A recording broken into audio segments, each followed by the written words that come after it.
Dari banyaknya pengamat politik di Indonesia, yang jujur saja saya paling suka itu adalah Adi Prayitno. Kenapa? Karena yang pertama, pandangan-pandangannya selalu objektif. Yang kedua, di dalam menata bahasanya, ngeunaheun. Nah, sekarang beliau berbicara tentang Gubernur Jawa Barat. Berbicara juga tentang DKI Jakarta, gubernurnya. Kita akan lihat pergeseran kiblat politik di Indonesia. Yang tadinya ke Jakarta, selalu apa-apa itu adalah tergantung Jakarta. Sekarang kata beliau geser ke Jawa Barat. Bukan tanpa alasan. Karena gebrakan-gebrakan KDM, King Deddy Mulyadi, yang setiap harinya membuat orang melongo, membuat orang kaget. Gerakan yang out of the box khususnya di dalam kebijakan dan lain sebagainya. Coba kita dengarkan dulu sama-sama nih. Ini saya mau bicara tentang kiblat politik yang secara perlahan itu sudah mulai berubah. Dulu kiblat politik itu ada di Jakarta, tapi belakangan ini secara perlahan banyak pihak yang mengatakan kiblat politik itu tak lagi di Jakarta, tapi kemudian berubah kiblatnya, yaitu pindah ke Jawa Barat. Dulu memang harus kita akui ketika bicara tentang epicentrum, ketika bicara tentang parameter politik, maka jawabannya adalah Jakarta. Kenapa Jakarta selalu dijadikan sebagai rujukan dan kiblat politik? Ya karena memang aspeknya dua hal. Pertama, Jakarta itu adalah ibu kota negara dan ada di pusat, yang saya kira semua spotlight pembicaraan tentang politik mengacu kepada Jakarta. Yang saya kira semua spotlight pembicaraan tentang politik mengacu kepada Jakarta.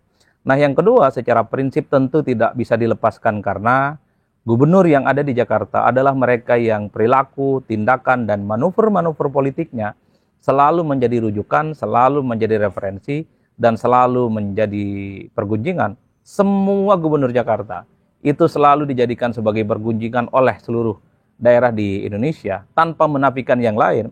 Kalau kita cek satu persatu, Jakarta semakin kuat dijadikan sebagai kiblat politik, itu memang terutama ketika Jokowi jadi gubernur, kemudian dilanjutkan oleh Ahok, dan kemudian digantikan oleh Anies Baswedan.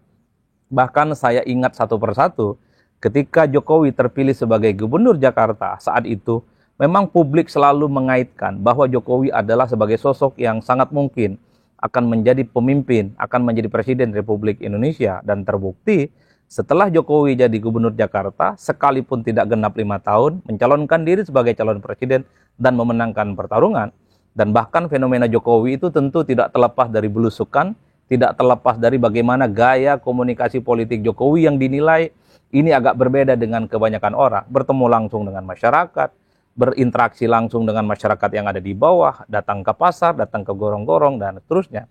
Jokowi menjadi perbincangan dan sukses menjadi presiden. Tidak berhenti di situ, ketika Jokowi jadi presiden, Ahok yang jadi gubernur Jakarta. Manuver-manuver politik Ahok yang belak-belakan dan bahkan tanpa kompromi, itu juga menjadi bergunjingan bahwa Ahok itu adalah sebagai gubernur yang sangat layak untuk diperhitungkan sebagai calon pemimpin nasional. Dan bahkan dalam banyak hal apa yang dilakukan oleh Ahok, itu kan menjadi pergunjingan, menjadi referensi oleh banyak kalangan di seluruh Indonesia. Bahkan Ahok ketika tak lagi jadi gubernur digantikan oleh Anies Baswedan, Anies sering disebut sebagai gubernur rasa pilpres, ataupun Anies sering disebut sebagai gubernur rasa presiden, karena Anies dinilai punya kapasitas, punya kompetensi, punya pergaulan yang cukup luar biasa dan bisa disetarakan dengan kapasitas seorang presiden. Jadi hal-hal inilah yang sepertinya membuat kenapa dulu Jakarta selalu dijadikan sebagai epicentrum dan kiblat politik nasional, karena memang gubernur-gubernur yang terpilih adalah mereka yang dikaitkan dengan suksesi kepemimpinan nasional. Artinya ada kecenderungan siapapun yang jadi gubernur Jakarta itu diproyeksikan dan seringkali dikait-kaitkan dengan calon pemimpin-pemimpin bangsa di masa-masa yang akan datang. Tentu itu tidak terlepas dari manuver, kebijakan, dan perilaku-perilaku yang telah dibuat oleh para gubernur Jakarta. Tapi harus kita akui, ketika pilkada serentak dilaksanakan secara nasional di seluruh Indonesia, di 545 kabupaten, kota, dan provinsi, secara perlahan kiblat politik itu bukan di Jakarta lagi. Ini secara perlahan kiblat politik itu mengarah ke Jawa Barat. Kenapa mengarah ke Jawa Barat?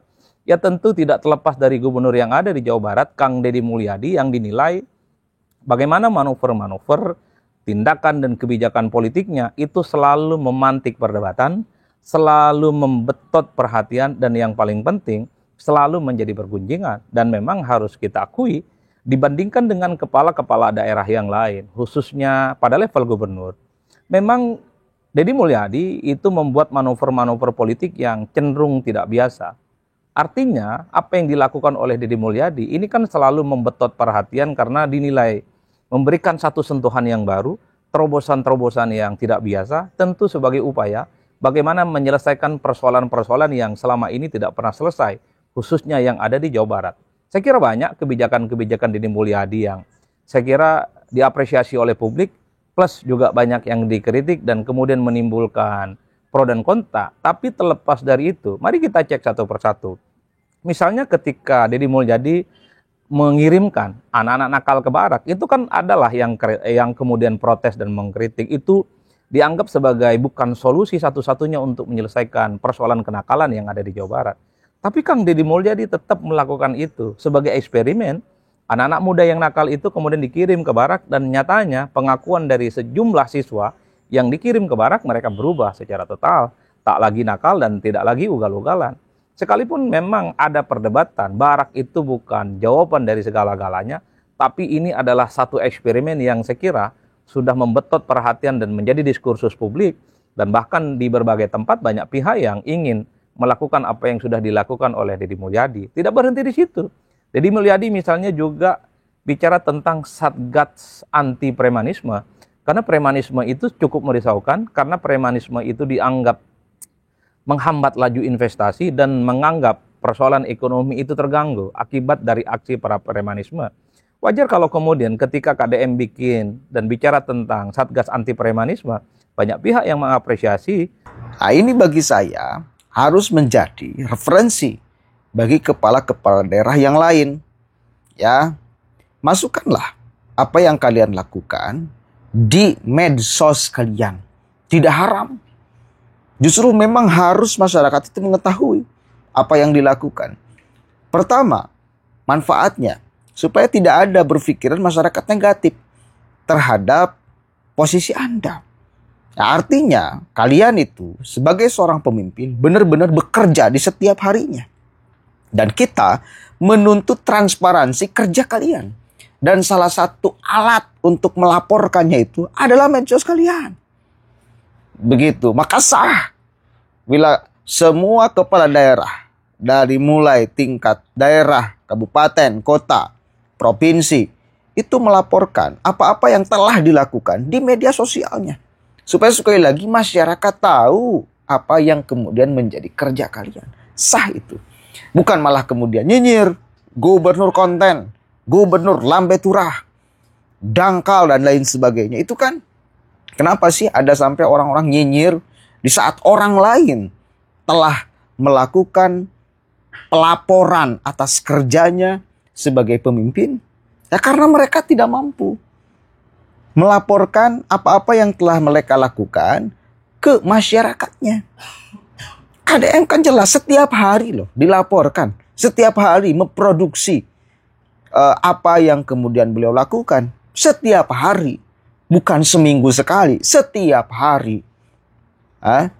Akhirnya kan kita tahu sebagai masyarakat. Oh, hari ini itu orang kerjanya ngapain? Tahu.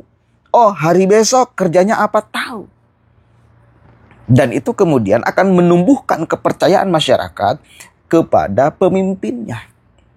Oh, ada tuh kerjanya, bukan hanya duduk diam di balik meja. Kan itu. Karena itu yang kemudian dibutuhkan oleh masyarakat. Cenderung masyarakat itu sekarang sudah tidak lagi butuh orang yang pintar berteori. Sudah terlalu banyak orang yang pintar berteori. Tetapi untuk melaksanakan teorinya, itu yang kemudian kita butuhkan. Maka sekeren apapun narasi yang dihantamkan kepada KDM misal, ngeritik persoalan memasukkan anak nakal ke barak militer, dikritik tajam nih. Disusun dengan narasi kuat, dengan argumentasi hebat. Pertanyaan kita, apa solusi yang mereka tawarkan di dalam membina, mendidik, mengarahkan anak-anak sekolah? Kan nggak ada. cuma teori tok. Artinya apa? Itu hanya akan dianggap sampah oleh masyarakat. Cukup bosen masyarakat itu mendengar orang yang pintar berteori tanpa diaplikasikan, dipraktekkan. Bosen, Pak. Akhirnya apa yang terjadi? Solusi KDM menjadi satu-satunya dari mungkin sekian solusi yang berani diterapkan dan sukses. Bukti suksesnya apa? Ini yang kesuksesan luar biasa. Ketika kemarin pelulusan, ada sampai anaknya yang nangis, orang tuanya yang juga ikut nangis. Gak mungkin, Pak, drama nangis itu dibuat, diciptakan. Gak mungkin. Nangis itu salah satu bentuk ekspresi keseriusan anak di dalam perubahan.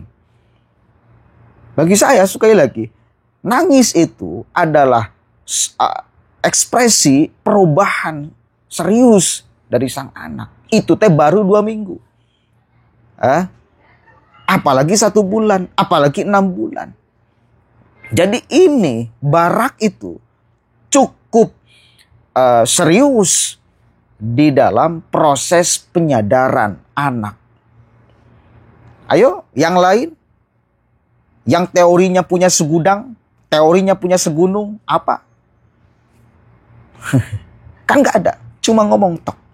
Nah itu makanya kesaktian KDM bukan hanya di dalam tataran teori, tetapi praktek. Dan sudah ada hasilnya.